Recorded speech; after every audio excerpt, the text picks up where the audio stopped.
appris seulement il y a quelques années que Andy Warhol avait été entarté et j'ai reçu des images, donc c'est bien vrai, par Peyman, le pionnier de l'attentat pâtissier. On a cru durant longtemps que c'était lui, le tout premier.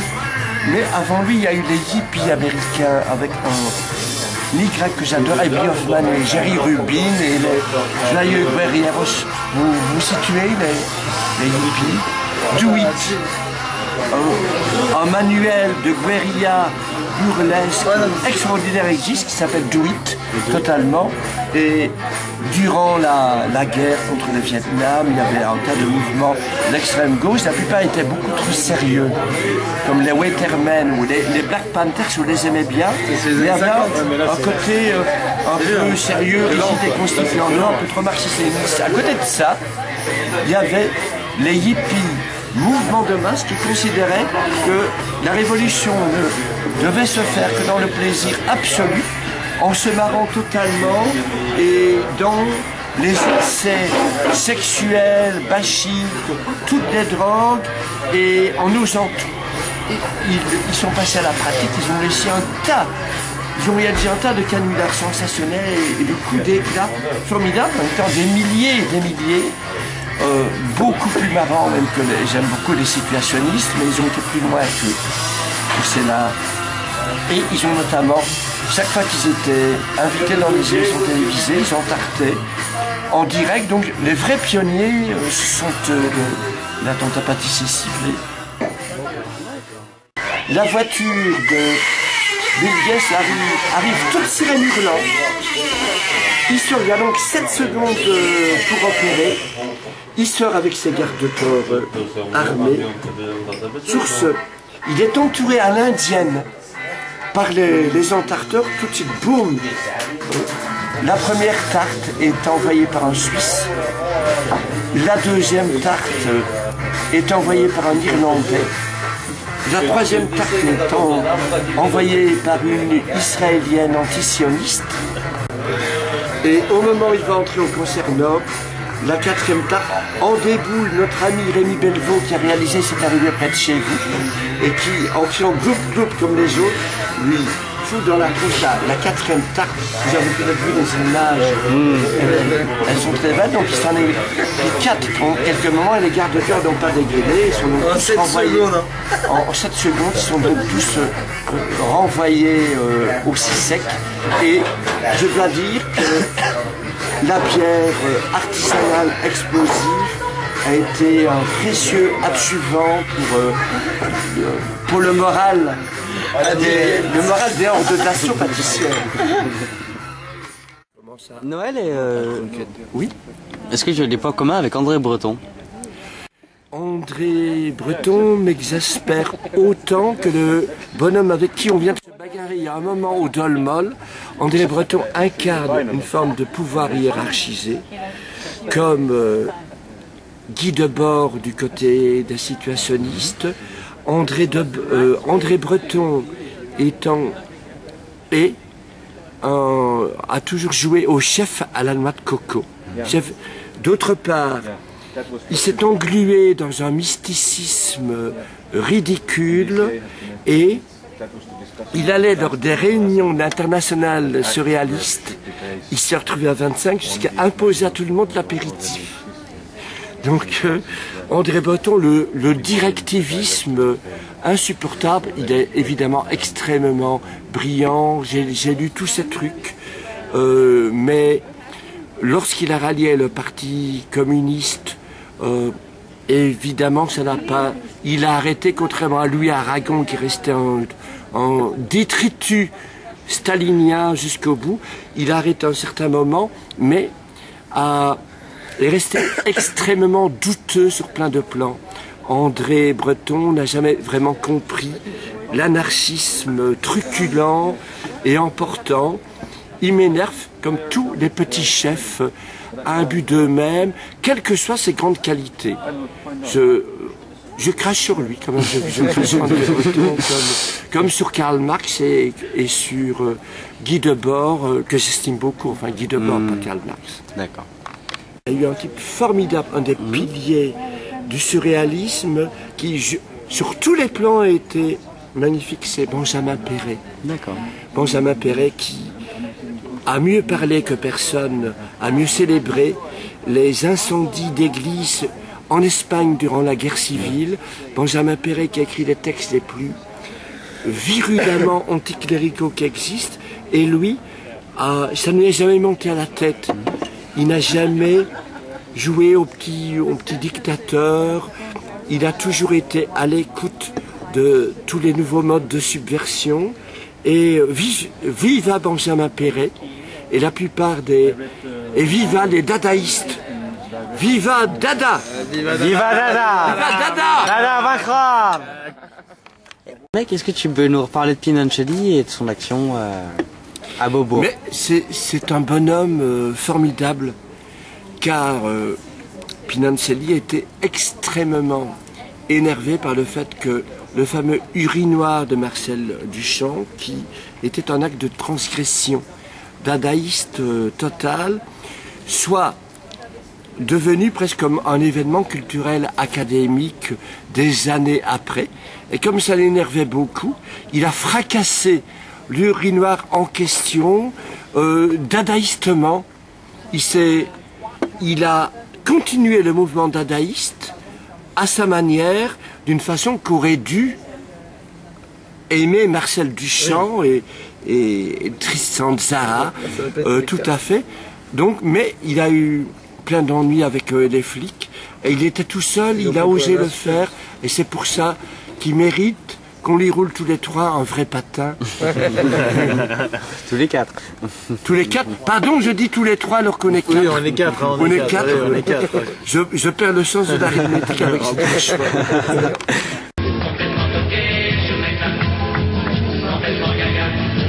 On se lève tous pour Noël.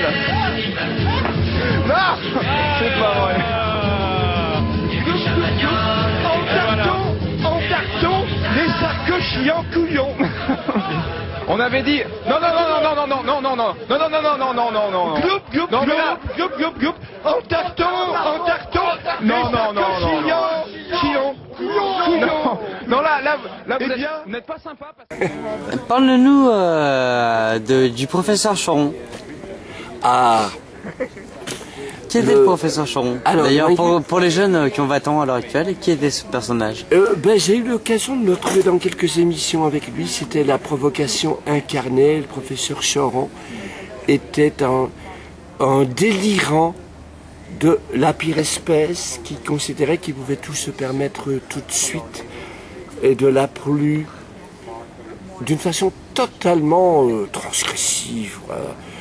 Sur le plan scatologique et tous les plans, il n'avait aucune limite.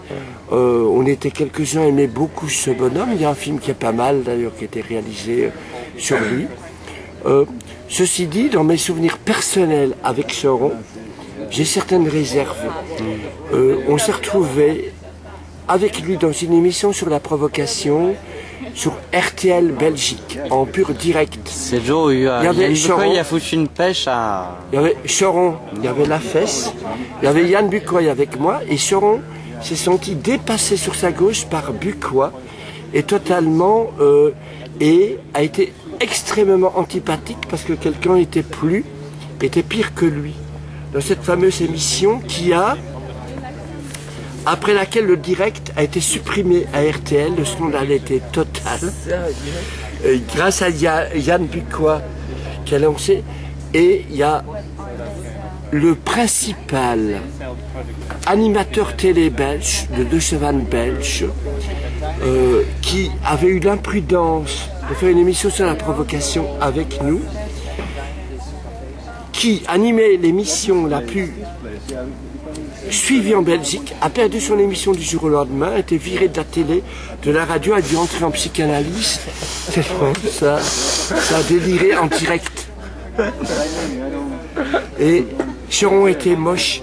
Il trouvait que lui, Choron, que ça allait trop loin, que Yann Bucoy allait trop loin, avec sa poupée gonflable, en lançant des tripes sur le présentateur.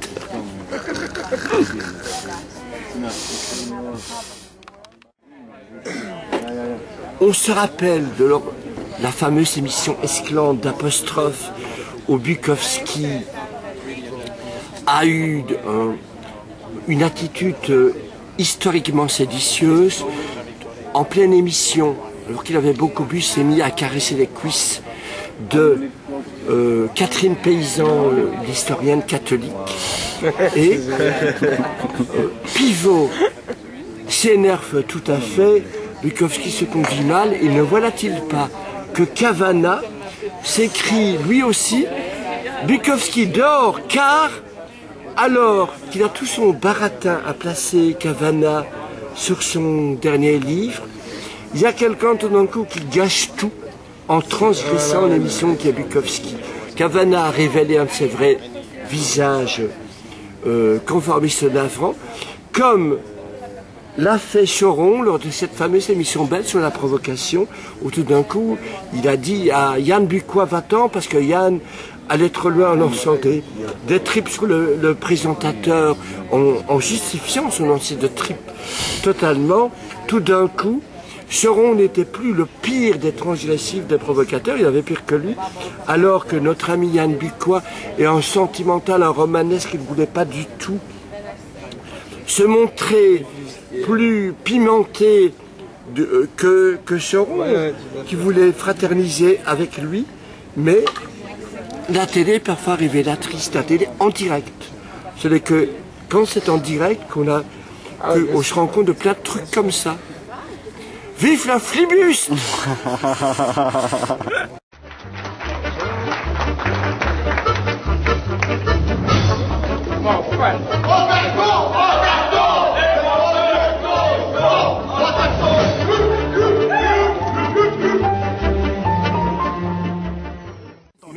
Saviez-vous que j'avais été régulièrement entarté? Non, je savais pas. Pour moi, et je que ça savais venait pas ça. souvent Personnellement, je savais pas. de la droite ou de ceux qui se proclamaient un art de droite. Ah non, je savais pas ça. Que j'ai été quand même entarté plus d'une cinquantaine de fois.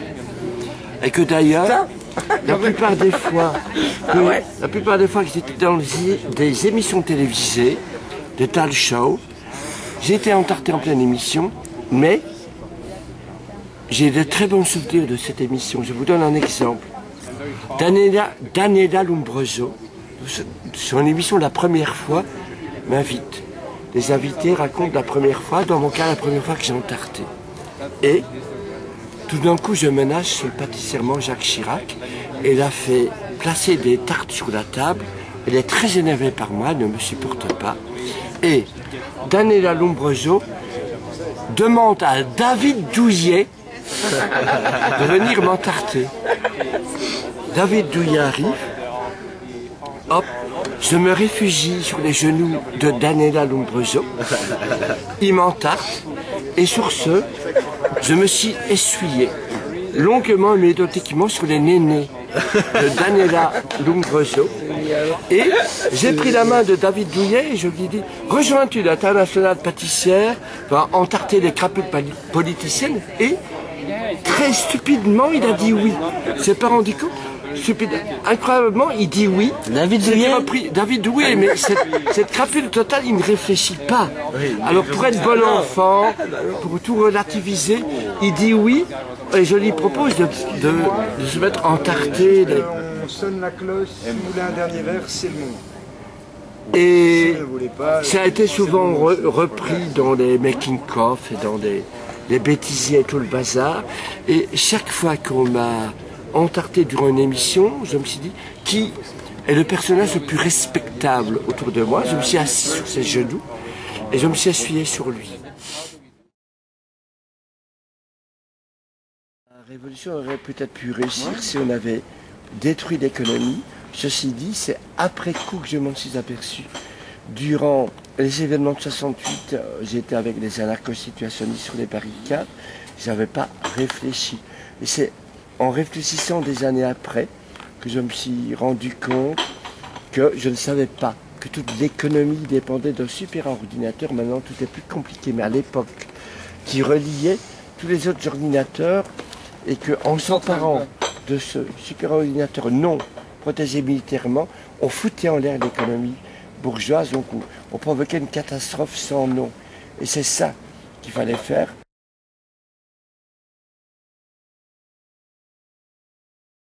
Dans les émissions télévisées, on n'arrête pas de dire qu'il n'y a pas de problème, il n'y a pas de modèle parfait. On entend ça tout à fait pour boucler la gueule des gauchistes sur les plateaux télé. Il n'y a pas de modèle parfait, tout a foiré.